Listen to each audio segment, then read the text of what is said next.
खंड 1 विधानसभा क्षेत्र नौहर में साहवा रोड से सरदार शहर रोड व नौहर पल्लू रोड से रावतसर रोड की प्रशासनिक एवं वित्तीय स्वीकृति दिनांक 4/9/2023 को क्रमशः राशि रुपये 21900 लाख व 67500 लाख जारी की गई। इन दोनों कार्यों का शिलान्यास दिनांक 7/10/2023 को किया गया। काश्तकारों द्वारा सड़क अलाइनमेंट के संबंध में विरोध करने पर साहवा रोड से सरदार शहर रोड का निर्माण कार्य दिनांक 15/12/2023 व पल्लू रोड से रावतसर रोड का निर्माण कार्य दिनांक 8/12/2023 को स्थगित किया गया है। खंड 2 जी हां, उक्त दोनों बाईपास हेतु दिनांक 27/7/2024 को जांच कमेटी का गठन किया गया था।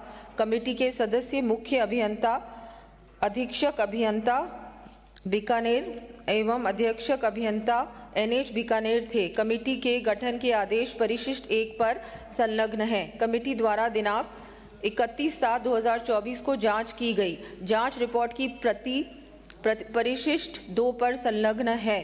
खंड 3 जी हां, बाईपास निर्माण के डिमार्केशन का कार्य प्रारंभ किया गया था, परंतु संबंधित कुछ काश्तकारों के द्वारा विवाद उत्पन्न कर दिया गया। विवाद की स्थिति को देखते हुए कार्य स्थगित कर दिया गया। सड़क नौहर साहवा सड़क से नौहर सरदार शहर सड़क पर अलाइनमेंट से प्रभावित होने वाले काश्तकार लक्ष्मण पुत्र श्री प्रयाग चंद खसरा नंबर 97/3 व सुभाष चंद्र पुत्र जैसाराम खसरा नंबर 104,91 में आपत्ति दर्ज कराई गई। सड़क नौहर पल्लू से नौहर रावतसर सड़क पर अलाइनमेंट से प्रभावित होने वाले काश्तकारों शिवशंकर पुत्र श्री जंवरी लाल नेहरू नौहर खसरा नंबर 440/301 व कृष्ण देवी पत्नी सावरमल नौहर खसरा नंबर 401/101 व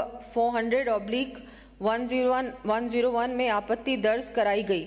विभाग के द्वारा बार बार प्रयास के उपरांत भी संबंधित काश्तकारों के द्वारा सहमति नहीं देने के कारण भूमि का नामांतरण सार्वजनिक निर्माण विभाग के पक्ष में नहीं हो सका। तत्पश्चात अन्य काश्तकारों के निवेदन एवं उनके द्वारा सहमति देने के पश्चात उक्त भूमियों का नामांतरण राजस्व विभाग के द्वारा सार्वजनिक निर्माण विभाग के पक्ष में करने के उपरांत सक्षम स्तर से स्वीकृति प्राप्त कर उक्त दोनों सड़कों का अलाइनमेंट बदला गया। आदेश की प्रति परिशिष्ट 3 पर प्रस्तुत है। पूरक प्रश्न। अध्यक्ष महोदय, दोनों बाईपास जहां मिलते वहां चौराहा बनता, अब अलाइनमेंट बदल के और एक जो टी बनी हुई ऑलरेडी और दूसरे पर फिर टी बन जाएगी, तो क्या कारण रहे, किसके दबाव में, किन राजनीतिक या वहाँ के लोगों के दबाव में कारण रहे कि जो कमेटी ने चौराहा वहाँ प्रस्तावित किया, चौराहा होता तो सुगम हो जाता, उसकी जगह 2 अलग अलग जगह उन सड़कों को मिलाकर टी बनाई जा रही है, जबकि सिर्फ 15 किलोमीटर सड़क में सिर्फ 2 काश्तकारों की आपत्ति, जैसा कि मंत्री महोदय ने जवाब में दिया है। माननीय मंत्री। अध्यक्ष महोदय, उक्त बाईपास के संबंध में किसी का भी इस तरह से जो माननीय सदस्य कह रहे हैं, ऐसा कोई दबाव नहीं था। ये जो पहला अलाइनमेंट था, उस समय जो वहाँ के काश्तकार थे उन्होंने आपत्ति दर्ज की और इस वजह से म्यूटेशन नहीं हो पाया। तो इसलिए स्थानीय अधिकारियों के पास फिर जो दूसरे काश्तकार आए, उन्होंने बिल्कुल कहा कि हम लोग हमारी जो ज़मीन है उसको हम देने को तैयार हैं, और फिर म्यूटेशन भी हो गया। इस वजह से अलाइनमेंट को चेंज करना पड़ा, नहीं तो फिर ज़्यादा प्रॉब्लम्स आती आगे और काम डिले होता। माननीय दूसरा पूरक। कि इन्होंने कहा कि आपत्ति 15 किलोमीटर में सिर्फ 2 जनों ने आपत्ति की है, तो बाकियों की सबने समर्पित होगी जमीन, तो उन किसानों की जिनकी जमीनें 15 किलोमीटर रास्ते में समर्पित होगी, तो क्या विभाग के नाम उनको चढ़ गई तो वापस वो किसानों को दोबारा समर्पित करेंगे या उनका मुआवजा देंगे, क्या करें ये बताएं। क्योंकि 15 किलोमीटर सड़क में सिर्फ 2 आदमियों की आपत्ति से आपने बाकी लोगों का जो नुकसान किया है, तो उनकी भूमिका आप क्या करेंगे? अरे आपको कहने का माननीय अध्यक्ष महोदय, जो नया अलाइनमेंट है, मैंने जैसा कि पहले ही आपको बताया कि अब मैं पहले सबसे बहुत सीनियर है प्रयास किया, स्थानीय अधिकारियों के द्वारा बहुत प्रयास किया गया, लेकिन वहां जो काश्तकार थे वो लोग तैयार ही नहीं थे अपनी भूमि समर्पित करने को। लेकिन उसके बाद ही जो दूसरे काश्तकार थे वो तैयार हो गए और बहुत म्यूटेशन भी हो गया।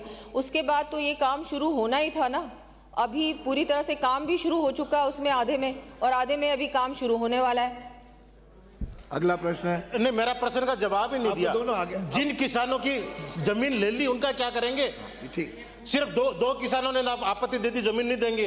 बाकी क्या जो करेंगे किसान जमीन दे चुके उनका क्या करेंगे? उन पे वहां सड़क पे अर्थवर्क पूरा हो चुका, काम शुरू हो गया था, इसका अर्थवर्क हो गया, उनकी जमीनों पे हो गया। विभाग के नाम चढ़ गई, तो अब उनकी जमीन का वापस देंगे कि नहीं देंगे? उत्तर आ रहे हैं। अगर ऐसी कोई बात है तो जांच करवा लेंगे, लेकिन जहां तक अभी विभाग का जो है वो पूरी तरह से काम नई वाली अलाइनमेंट में शुरू हो चुका है और वहां काम चल रहा है। कोई अगर ऐसी आपत्ति थी, पूर्व अलाइनमेंट के खसरों की भूमि का नामांतरण विभाग के पक्ष में नहीं हुआ था। पहले जो आप कह रहे हैं वो म्यूटेशन ही नहीं हुआ था उन लोगों का। अब आओगे आपके आप पूछो, आप ब्राजो। अरे तो अब तो काम ही शुरू हो गया नई अलाइनमेंट में। आपको चाचान की जगह प्रश्न दिया, आपके विपक्ष नेता पूछा, आप पूछो, आप पूछ रहे हैं। कोई बात यार, हमारे नेता हैं, आपके नेता। माननीय अध्यक्ष जी, ये बहुत ही गंभीर विषय है। ये पहले ध्यानाकर्षण भी यहाँ लग चुका है। इसमें जिस प्रकार से जवाब दिया जा रहा है ये गुमराह करने वाला है सदन को। ये सड़क पुराने समय में मंजूर हो गई, काम शुरू हो गया, लोगों ने जाते जाते नहीं, उससे पहले ही लोगों ने समर्पण पत्र दे दिए, वहां पे अर्थवर्क हो गया। अर्थवर्क होने के बाद में सबसे पहले तो मैं पूछना चाहता हूं, आपने कहा कि इस पे किसानों का विरोध था, वो किस तारीख को विरोध आपके पास आया? एक तो मैं वो कॉपी चाहता हूं। दूसरा मैं वो चाहता हूं, आपने एक कमेटी बनाई, उस कमेटी ने जाके रिपोर्ट दी, उस कमेटी में कौन कौन अधिकारी थे? पहले वाली कमेटी में भी थे और बाद में भी थे। अगर उन अधिकारियों ने पहले उस सड़क को भी सही बताया था और बाद वाली को भी सही बता रहे हैं तो उन पे क्या आप एक्शन लेंगे? सबसे पहले तो मेरा ये क्वेश्चन है। दूसरा ये है कि निर्माण जो बंद रहा है 2.25 साल, इसमें जो लागत बढ़ी है, ये पेनल्टी किस पे टिकाएंगे आप? कौन अधिकारी और कर्मचारी इसको भुगतेंगे? ये मेरा दूसरा सवाल है। और तीसरा जो सबसे विशेष जो बात है वो ये है, जो आपने इतना सारा दिया है ना, ये सारे समर्पण पत्र है। इन समर्पण पत्रों में जिन किसानों ने अपनी जमीन समर्पित कर दी, ये पीडब्ल्यूडी का जो आपने रिपोर्ट दिखाई ना, इसमें रिपोर्ट में लिखा है कि इनका म्यूटेशन नहीं खुला इसलिए हम वहां नहीं बनाएंगे। क्या पीडब्ल्यूडी पहले सड़क नहीं बनाती? कोई भी बनाती है? आप मंत्री जी जवाब दे देंगे यहाँ? आप तो उत्तर, ये ऐसे नहीं। अरे आप प्रश्न पूछो ना। पीडब्ल्यूडी जो सड़कें बनाती है म्यूटेशन बाद में भी चढ़ जाता है, ऐसा नहीं है। कितनी कृषि भूमि के अंदर सड़कें बनती है पीडब्ल्यूडी की? या तो आप मंत्री जी कहते हैं आज आप नहीं, स्थिति ये है। माननीय मंत्री जी, मेरी बात पूरी नहीं हुई है, मेरी बात पूरी नहीं हुई है। लागत बढ़ी है वो बताएं। जो अधिकारियों ने पहले और अब जो डिफरेंस में अपनी रिपोर्ट दी है उन पे क्या कार्रवाई करेंगे ये बताएं। और मेरा सीधा आरोप है कि बाद में चहेतों को फायदा देने के लिए सड़क का अलाइनमेंट बदला गया है। और जैसा माननीय सदस्य ने कहा कि वहां पे पहले फ्लाईओवर बनना था, अब अध्यक्ष जी 2 जगह टी पॉइंट बनेंगे, वहां सड़क हाथ से बढ़ेंगे, उनका जिम्मेदार कौन होगा? उसकी भी आप बताइए। माननीय अध्यक्ष महोदय, पहली बात तो जो नया अलाइनमेंट है वो रोड सेफ्टी ऑडिट की रिपोर्ट आने के बाद ही हमने तय किया है। तो बिल्कुल भी जो आपने बताई ये बात कि वहां सेफ नहीं होगा और ये होगा वो होगा, ऐसा कुछ नहीं होगा। पूरी तरह से सेफ्टी को देखते हुए ही नया अलाइनमेंट तय किया गया है। और रोड पहले आपकी जब सरकार थी उस समय कोई कमेटी का गठन नहीं हुआ था। हमने जब आश्वासन दिया था यहीं पर हमारे राज्य मंत्री जी ने, उसके बाद कमेटी बनी थी, कमेटी ने रिपोर्ट पूरी तैयार की थी, रोड सेफ्टी रिपोर्ट भी हुई थी, उसके बाद ये काम हुआ था। बाकी लागत नहीं बढ़ी है, लागत उतनी ही है जितनी पहले थी। डॉक्टर सुभा, अगला प्रश्न है।